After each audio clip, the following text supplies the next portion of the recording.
Go.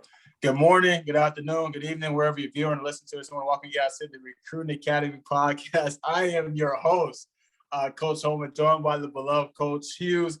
Coach Hughes, man, hey, it's been good. It's good to be back. And let's go ahead and jump right into it with the tradition or the nugget of the day. What you got for us today, Coach Hughes? Well, you and I were talking about eligibility. I always get on this thing about eligibility and do your homework. And it's that time of year to start saying all athletes need to do their homework because eligibility is going to be coming up before you know it. Now, we were talking before we started the podcast of different schools have different start dates. So the school I work at, we were in school by August 15th. Well, where I live, they didn't start school until, or they won't start school until later in August because we have a fair and everybody goes to the fair then after the fair. So you're looking towards Labor Day by the time they go back to school. So you're looking at a 3-week difference of eligibility time. So, girls volleyball, football, I think golf, whatever you have going on now, your eligibility is going to be different because your start date's going to be different in school. And I mean, it's going to affect basketball and everything else. So make sure that you're doing your homework. Make sure, especially volleyball and football, your playoffs will be starting. Ohio, I know I live in Ohio, they've changed the playoff. So 4 more teams can get in. So don't be the guy that ruins your team because you can't do your homework. And then the other thing is like basketball and these other things, there's still AAU basketball, different things going on, or is going to be starting. You still have some type of eligibility going on. And also like with basketball, if you're going to want to play multiple sports, you're going to have to think about making sure you get your grades up and getting your homework turned in. So I think it's just interesting, the conversation that we had before our podcast started of, because you went to Ohio State, you started later. Well, I worked at Ball State and, we were in school by mid-August. So like I didn't, ever see, that break of like not having football with school. It was always you always had one with the other. So I think there's some advantages to it, but there's disadvantages too, especially when it comes to eligibility. Eligibility, you're going to get hit late October, hit it on late October, you're going to get hit early October. So just keep that in mind. So like you're going to hear me say on these podcasts over and over, do your homework. All athletes, do your homework. Because even if you're not playing now and you want to play in the winter, it's still going to hit you. So that's sort of my nugget, sort of the thought that we had. And I thought that was sort of an interesting conversation and look at things. No, that's a great point, man, because every athlete has, every athlete and parent has goals. Well, the parents are here to support the athletes and their goals and aspirations, but it's to play beyond college, right? And the word that I always use is leveraging their skill sets. And one way to leverage that is basically their academic work. I was having a conversation with a client about, hey, leveraging your grade depending on what level you go to. If you're in a non-generating sport and you go Division I, so we're talking about like soccer, lacrosse, men's ice hockey, baseball, tennis, those sports like that, wrestling. Typically speaking, you're not going to get a full athletic scholarship. You're going to get part academic, part athletic, which basically comes together. And a lot of times it makes up a full scholarship, right? So it's important what Coach Hughes is talking about and things that we harp on when it comes to getting your grades and being eligible and academically. It's not just, you got to think big picture. You can't just say, okay, hey, I know some schools, high schools require you to have like a 2.0 to be eligible to play a sport, right? But you say, okay, hey, I'm thinking big picture. Like I need to have a 3. You need to have a 3+. I'm going to say a 3.5. A 3.5 to really maximize on every opportunity. Because the higher GPA, the more opportunities you get, right? We use the term guaranteed scholarship a lot. And that's one way to get a guaranteed scholarship is by making sure that your GPA is as high as it can be. 3.5 and above making sure you're doing everything in the classroom, and you're taking advantage of opportunities with the standardized tests that are required by the schools if you want, if you get like academic scholarship and stuff like that. So if you get an athletic scholarship, you'll have to meet the certain criteria required by the NCAA, depending on what your GPA is on the sliding scale and stuff like that. But for all you others that are like 50-50, right? Which that's really, it's not even 50, they're not even 50-50. I would say probably about 97% of the people that will get those partial academic, partial athletic scholarships. We're talking to you. We're not, this podcast wasn't created for the athletes that have are going to, going to revenue generating sports, right? That have 5 stars or and all that jazz. This podcast is not for y'all.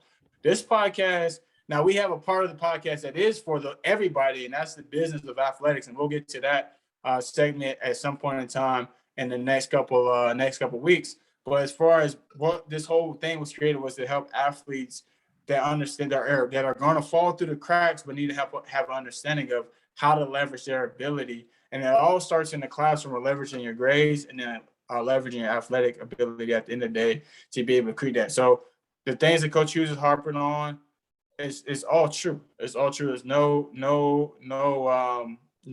peachy over here. Everything is direct and straight cut. But listen, if you don't want to listen to us, that's fine, right? You can go somewhere else, and somebody can give you a lot of mess to listen to and tell you what you want to hear. But we're going to give you education and information to change your life, right?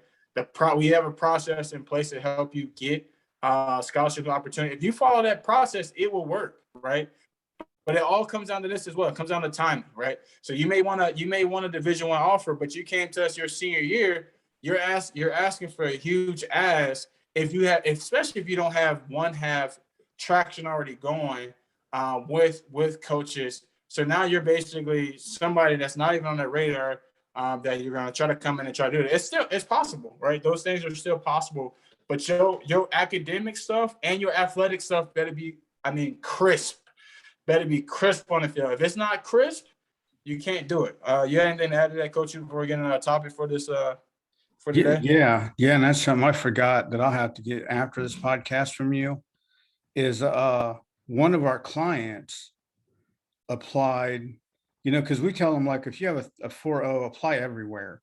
All right, So that way we know, like, it gives us an idea of who will take you and who won't. Well, anyhow, he got a invitation to Columbia. So that tells me we could start sending this film to like Ivy, because like he's starting to be able to get into schools like that. And that goes along with what Coach Holman was saying, is the fact that you have those high GPAs and you do well on your SATs. For us, it gives us more access for you to get you out there, because now we know, like, big time schools are going to look at you, like big time academic schools, like your Ivy Leagues and different schools that can only take 4.0s. There's no curve. So, now you're looking at like your Stanfords and Northwesterns, and where you have the advantage, you might be an inch or two smaller, but you have the grades to get in. So that sort of piggybacks on what you were saying. So I think that's important to keep in mind. Yeah, man, I got a scripture for them. Tonight, man. I got a scripture for them. Give me 1 second. Here we go. I got a scripture right here. If I could pronounce this, Zechariah. Is that how you pronounce that, Jason? Sounds like it. What is it? Zechariah 4:10. It says, "Do not despise the small beginnings, for the Lord rejoices to see the work begin." So listen, with that being said, is Coach talked about Columbia and stuff like that. To you, you might say, okay, that's a small school. I really don't want to go to Columbia. I don't really want to go to these small schools, right? But don't despise the days of small beginnings, because those offers you can get, if you get an offer for them schools, okay, that gives you some leverage to then go after some of the bigger schools you want. But you got to start somewhere. So don't despise the day of small beginnings, okay? Don't despise the day of small beginnings, okay? Do So one, not despise the days of small beginning. What you say, boss? I was gonna say, like, the one thing like Zachariah is telling you is this. Yeah, Zachariah. There you go, Yeah, Zachariah. Yeah, yeah. be humble. Be Yeah. humble. It might be a small school, but man, if it's free, and you're not going to Ohio Hey, watch State, that turn free. Watch that turn free because we know yeah, they I gotta sacrifice. watch that turn free. But I mean, if you're going to get a scholarship from there, go where the scholarship is, go where the education is. I mean, and I watch the term free. I understand what you're saying.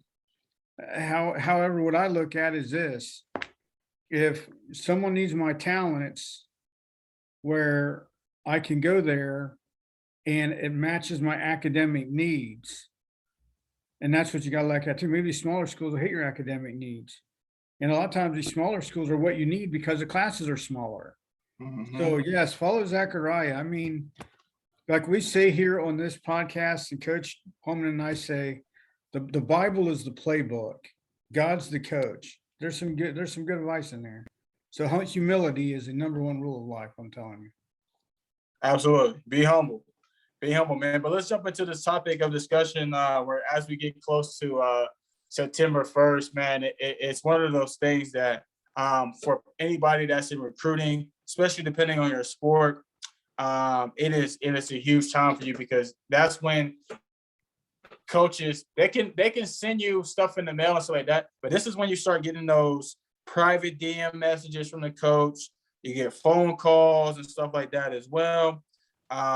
So this is pretty huge. So basically, to sum up September 1st, is and this is for anybody going into their junior year. Okay, let's talk about athletes going into their junior year. It is a liable day for college coaches to engage in recruiting related discussions. I'm going to list off the sports that as of September 1st can start going forth and having schools talk to them. Okay, the sports: baseball, softball, women's basketball, men's lacrosse, women's lacrosse, football. Okay, except in football they can call. They get one call between April 15th and May 31st of their junior year. Okay, from one call. Yep. So, all right, I just named 1, 2, 3, 4, 5, 6 sports. Okay, let me tell you this: 5 of those sports are non-generating sports. Okay. Oh, sorry. Hold on. Women's basketball is a generating sport. It is, from my understanding. So 1, 2. So 4. Excuse me. So 4 of the 6 are non-generating sports. Women's basketball can be non-generating depending on the school.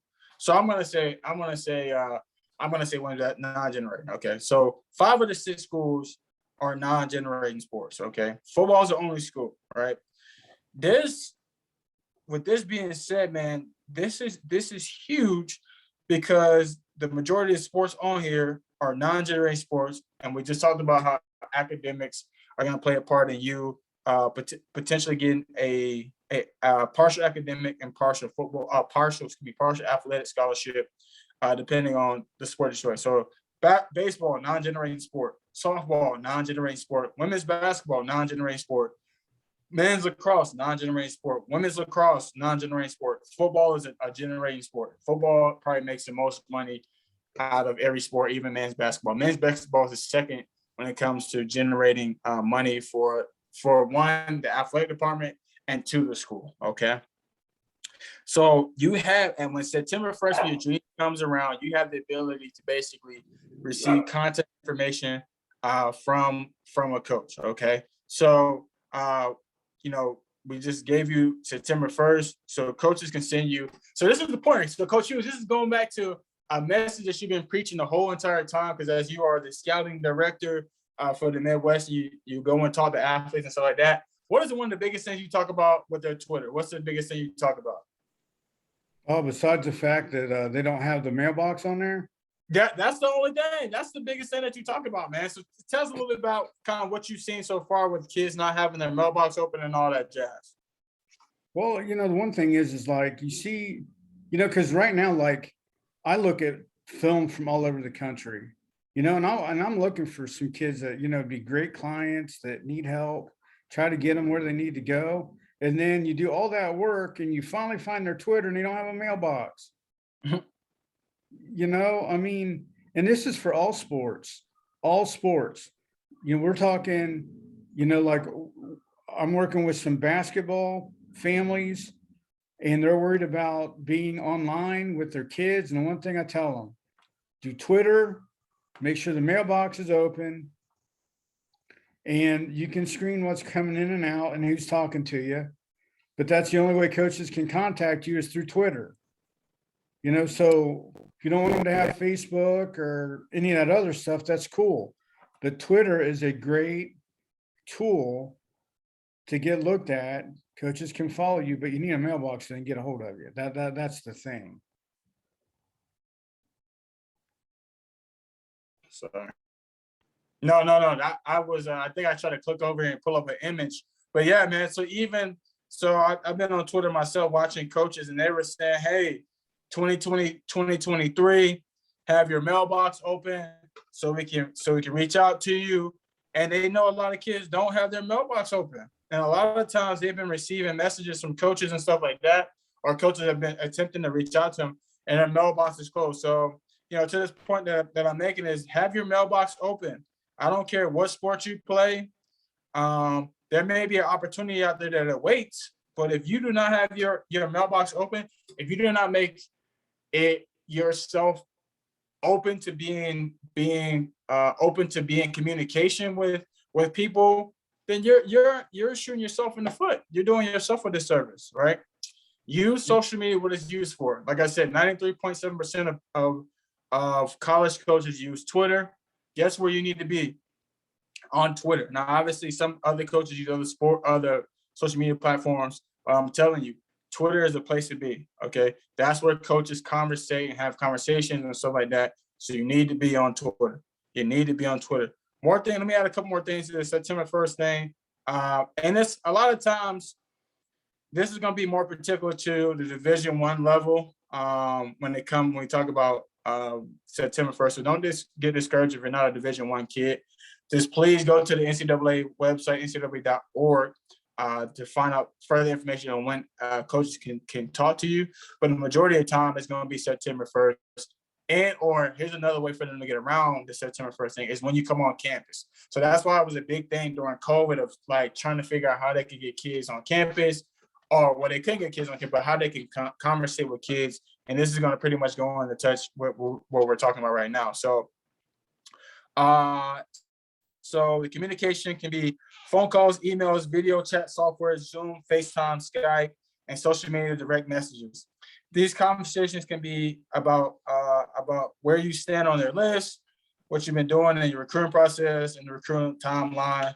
Coaches can be able to set up unofficial, official visits. However, Division I is currently in a dead period. Boom, this was basically, from whatchamacallit. So during the dead period, there's no in-person recruiting. That means no official, no unofficial visits. Okay. So with that being said, so we come to the point of the communication, right? So once you can you hear me, Coach, or did I lose you? No, I'm here. I'm listening to you. Can you hear me? I thought I lost you for a second. second. I can hear you. Yeah, you Okay. lost for a second, but we can still hear you. Yeah. So the communication comes down to, a lot of times we tell athletes, hey, when you go on a visit, when you go to these camps, grab the coach's number. Well, coach, what do I talk about the coach? Hop on a Zoom call, hop on a FaceTime and ask questions about, hey, what kind of offense they run, what kind of defense they run, what kind of how do you fit in as a player in their system that they run, whether that's baseball, softball, lacrosse, tennis. How many kids are you bringing in my class, coach? What type of character do you look for in your athletes, coach? What's the nutrition like? What type of opportunities am I going to have outside of just my sport, right? Those are questions and conversations to have. Like, ask those questions. Like, just don't go be all googly eyed about a school contact you. Like, ask these questions, because when you don't ask these questions, you get in a situation and you're looking like, man, what happened? Like, you didn't ask those questions. Somebody else asked those questions and got the opportunity that you didn't get, man. Coach Hughes, got anything to add to that? Yeah, one thing I do want to say is that you brought up the fact of, we talked about Twitter and how to get with coaches and stuff. Just remember this: Ohio State signing that kid from Texas as a senior, he's going to senior year. I Mr. mean, Queen. this is going to change things.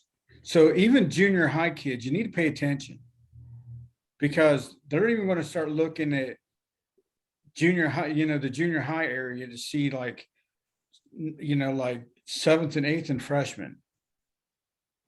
So don't be surprised. Like, they're always a year or two ahead, but they might start jumping maybe 3 years ahead, just because of the fact that if seniors don't have to play their high school season, you might be starting as a freshman or a sophomore. So just keep that in mind. No, absolutely, man. Yeah, things No, are no, going to change here soon. yeah, no, absolutely, man. And that's when this is the opportunity for me to do a commercial break. I want to give a shout out to our sponsor, www.holmanathleticperformance.com. Go over there, click the free content button, get access to all our videos that we've done, even our ebook that we collaborated on. And one of the key points in that ebook talks about the ability to basically understand that you need to, that your junior high, like at this point in time, has become very, very important. And it really all starts in your junior high level at this moment. At some point in time, we'll be probably talking about, hey, it all starts in elementary. But right now, as the world has shifted and stuff like that, it all starts in your junior high. So having an understanding of kind of how the process works, the sooner the better, right? Don't wait till the last minute to figure things out. And this is also another opportunity to let you guys know that you need to head over to www.holmanapfoundation.com right now today and check out any resources we have in regards to camps and events coming up. So then that way you can gain exposure. So these opportunities are out there. Take advantage of it. Take advantage of it, because I promise you, like the ebook talks about. And if you have not been able to go check it out, it's free. 30 days is free. No money up front. Okay. You just go sign up, you get logged in, get your information, go through the video. Listen, hopefully you get through the whole video series in 30. It's a lot of video, a lot of content. These podcasts will be on there as well.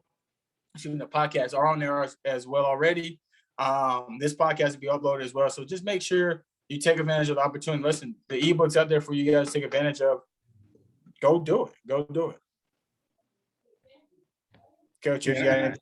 I was going to say, I know the ebook has a lot of fascinating things in it. A lot. Uh-huh. A lot of stuff, man. A lot of stuff. And it's an active ebook. So that way, as you're going through, you can fill out stuff throughout the ebook. And that way we know this, when you write stuff down, it's a lot harder for you to forget, right? So repetition, we always talk about reps. The more you write it down, the more it's going to be repetitive. So when you get an opportunity to go out on a visit, or you at a camp where you're talking to coaches, or you see an opportunity where you can gain some leverage, you'll understand, okay, oh yeah, I remember writing this down in the ebook. I remember writing this down. In the active worksheets that we have. That's part of the ebook. Boom, we go through and get that stuff done. So please make sure you take advantage of the opportunity, man. Make sure you guys like, subscribe, give us a thumb up, leave a comment in the comments below. Let us know how we did. Coach, you got anything to add to that, man, before we get out of here? No, this is good. This has really been informative, and until next week. Sounds good, man. We'll see you guys next week. God bless. Peace.